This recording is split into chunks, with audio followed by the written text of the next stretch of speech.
સ્વાગત છે મારા કિચનમાં.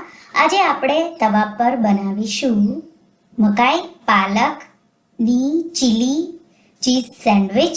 તો ગ્રીલ સેન્ડવિચ કરતાં પણ એકદમ ટેસ્ટી બનાવવામાં એકદમ સરળ. તમે માત્ર 5 થી 10 મિનિટમાં સેન્ડવિચ બનાવી સર્વ કરી શકો છો. તો એના માટે આપણે એક બાઉલમાં એક મીડિયમ કેપ્સિકમ લઈ આ રીતે ઝીણું કાપી લઈશું. એમાં આપણે 1 કપ ઝીણી કાપેલી પાલક નાખી દઈશું. 1 મીડિયમ ડુંગળી આ રીતે ઝીણી કાપીને નાખી દઈશું. 1 કપ બાફેલા મકાઈના દાણા નાખી દઈશું. મીઠું સ્વાદ પ્રમાણે 1 ટીસ્પૂન જેટલું. 1 ટીસ્પૂન મરીનો પાવડર છાંટીશું અને એમાં આપણે 100 થી 150 ગ્રામ જેટલું ચીઝ લઈ ખમણી અને નાખી દઈશું. તમે પ્રોસેસ ચીઝ, મોઝરેલા ચીઝ કે ચેડાર ચીઝ જે પણ તમારા પાસે અવેલેબલ હોય એ નાખી શકો છો. મિક્સ કરી દઈશું. અને આ ચીલી ચીઝ સેન્ડવિચ છે તો આમાં તમે લીલા મરચાં લઈ અને ગોળ ઝીણા પાતળા કાપીને નાખી શકો છો. હું એના જગ્યાએ આદુ મરચાંની પેસ્ટ નાખી રહી છું. એનાથી બહુ સારો ટેસ્ટ આવે છે. તો 1 થી 2 ટીસ્પૂન તમને જેટલું તીખું ફાવે એ રીતે નાખવાની. હવે આપણે ચટણી બનાવી લઈશું.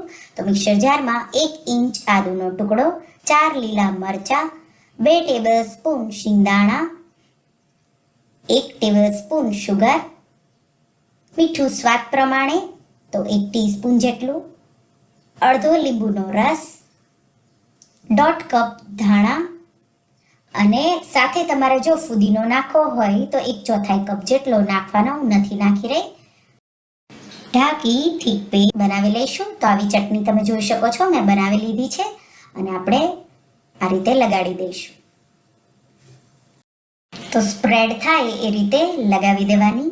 મેં અહીંયા બ્રાઉન બ્રેડ લીધી છે અને સાથે સાથે વ્હાઈટ બ્રેડ પણ લીધી છે. તો 4 બ્રેડ લઈ 2 બ્રેડ સ્લાઇસ પર મેં ગ્રીન ચટણી બનાવી એ લગાવી દીધી છે અને બીજી 2 બ્રેડ સ્લાઇસ છે એના પર આપણે ટમાટો સોસ લગાવીશું.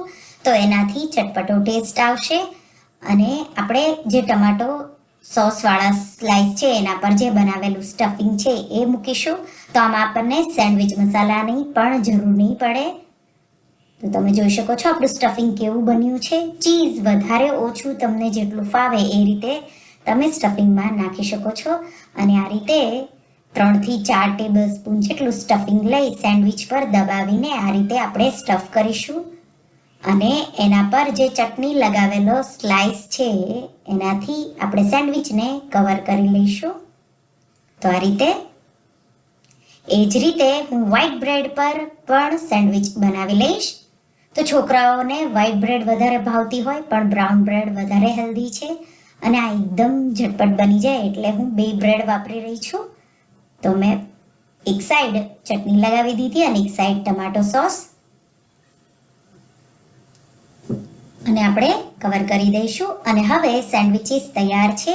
આપણે જે ભાગ પહેલા નીચે શેકીશું એના પર હું બટર લગાવી દઈશ અને આ રીતે નીચે કરી એ ભાગને સ્લો ગેસ પર શેકીશું. ઉપરની સાઈડ પણ બટર લગાવી દઈશું. તો તવો એકવાર હલકો મીડિયમ ગરમ કરી લેવાનો.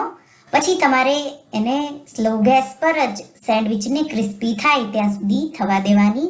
તો 2 સાઈડ ચેન્જ કરતાં કરતાં આપણે આવો ગોલ્ડન જેવો કલર આવે તો તમે જોઈ શકો છો કેવો કલર છે ત્યાં સુધી આપણે એને શેકીશું. તો આપણી આ સેન્ડવિચ તૈયાર છે. તો એકદમ ઝટપટ થઈ જાય છે. લગભગ 2 જ મિનિટમાં સેન્ડવિચ તમારી શેકાઈ જાય છે. તમારે આના જગ્યાએ ગ્રીલર કે ટોસ્ટર વાપરવું હોય તો એ પણ વાપરી શકો છો. એ જ રીતે બ્રાઉન બ્રેડ પર પણ મેં બટર લગાવી દીધું 2 સાઈડ અને 2 સાઈડ આ રીતે ગોલ્ડન જેવો કલર આવી જાય ત્યાં સુધી આપણે એને શેકીશું. તો એકદમ ક્રિસ્પી બ્રેડ થઈ ગઈ છે. અને હવે આપણે સેન્ડવિચીસને આ રીતે કાપી લઈશું. તો આ રીતે ટ્રાયેંગલમાં 4 ટુકડા કરી લઈશું. તો તમે માત્ર 2 ટુકડા કરીને પણ સર્વ કરી શકો છો. તો તમે જોઈ શકો છો આપણી સેન્ડવિચ એકદમ પરફેક્ટ બની છે. તો તમારે જ્યારે કાંઈ હલકું ફૂલકું અને એકદમ ઝટપટ બને એવું કંઈ ખાવું હોય તો આ સેન્ડવિચ તમે ઝટપટ બનાવી શકો છો. છોકરાઓને બ્રાઉન બ્રેડમાં હેલ્ધી લંચ બોક્સમાં પણ આપી શકો છો. સાંજના ડિનરમાં પણ ક્યારેક હલકું ખાવું હોય તો સેન્ડવિચીસ એકદમ ઝટપટ તૈયાર થઈ જાય છે. તો આ રીતે જો તમે ક્યારેય તવા પર કોર્ન સ્પિનેચ ચીલી ચીઝ સેન્ડવિચ. મકાઈ પાલકની ચીલી ચીઝ સેન્ડવિચ ન બનાવી હોય તો એકવાર જરૂરથી બનાવજો. જો તમને આ રેસિપી ગમી હોય તો આ રેસિપીને લાઈક કરજો, શેર કરજો અને મારા ચેનલને સબસ્ક્રાઈબ કરજો. અને આવી જ નવી રેસિપી માટે તમે બેલ આઇકન બટનને પ્રેસ કરજો